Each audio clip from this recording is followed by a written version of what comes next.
தாய்மார்களே, தோழர்களே, மணமக்களே, திருமணம் என்பது வயது வந்த ஒரு ஆணும் ஒரு பெண்ணும் வாழ்க்கையில் பிரவேசிப்பதற்காக தங்களுக்குள் செய்து கொள்ளும் ஒப்பந்த வினையே ஆகும்.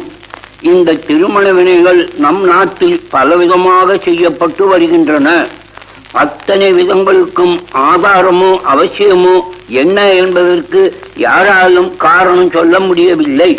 ஏதோ பழக்கம் வழக்கம் என்று சொல்லிக்கொண்டு தங்கள் ஜாதி மத கௌரவங்களையும் நினைத்து கொண்டு என்னென்னமோ செய்து வருகிறார்கள். உலகில் மக்கள் வாழ்க்கையில் ஒவ்வொரு துறையிலும் மாற்றம் ஏற்பட்டு வருவது போல் இத்திருமணம் என்கின்ற முறையிலும் கால தேச வர்த்தமானத்தை உத்தேசித்து இன்று பல மாற்றங்கள் ஏற்பட்டு வருகின்றன. இது மாதிரி திருமணங்களில் மற்றும் தமிழர் வாழ்க்கை நடப்புகளில் பழந்தமிழர் கொள்கை என்பது பற்றியும் நமது முன்னோர்கள் பழக்க வழக்கம் என்பது பற்றியும் பேசுவது நமது முற்போக்குக்கும் வளர்ச்சிக்கும் தடையாய் முடியும். ஆதலால் அதை பற்றி பேசுவது அறிவுடமே ஆகாது. பழந்தமிழன் யார், அவன் கொள்கை என்ன, அதற்கு ஆதாரம் என்ன, அது எப்போதையது, அதற்கு இன்று அவசியம் என்ன என்பது போன்ற கேள்விகளுக்கு பதில் சொல்ல இன்று யார் இருக்கிறார்கள்? பழந்தமிழன் யாரா இருந்தாலும் நமக்கென்ன? அவனால் உங்களுக்குத்தான் என்ன காரியமாகும்? அவன் கொள்கையோ மதமோ கடவுளோ நடப்போ சக்தியோ எதுவா இருந்தால்தான் இன்று நமக்கு என்ன லாபம்? அவை எந்த விதத்தில் நமக்கு பயன்படுகிறது?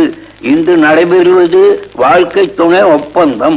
ஆனால் பழைய வைதீக முறைப்படி இதை கன்னிகாதானம், தாராமுகூர்த்தம், விவாகம் என்பதாக குறிப்பிடுவார்கள்.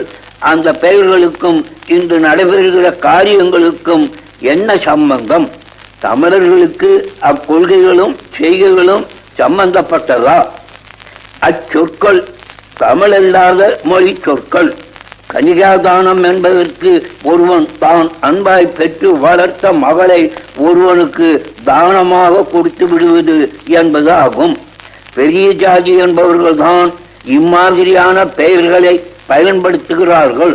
தாராமுகூர்த்தம் என்றாலும் ஒருவன் தான் பெற்ற பெண்ணை ஒருவனுக்கு தாரை வார்த்து கொடுப்பது என்பதாகும். என்றென்றைக்கும் அது தனக்கு சம்பந்தமில்லாததாகும் என்றும் தானமாக கொடுப்பது. தானம் என்ற சொல்லும் தாரை என்ற சொல்லும் ரெண்டும் தமிழ் சொற்களா? தமிழனுக்கு உரியதா? இவ்வளவு விரிவான கருத்துக்களை நம் பெண்கள் மேல் சுமத்த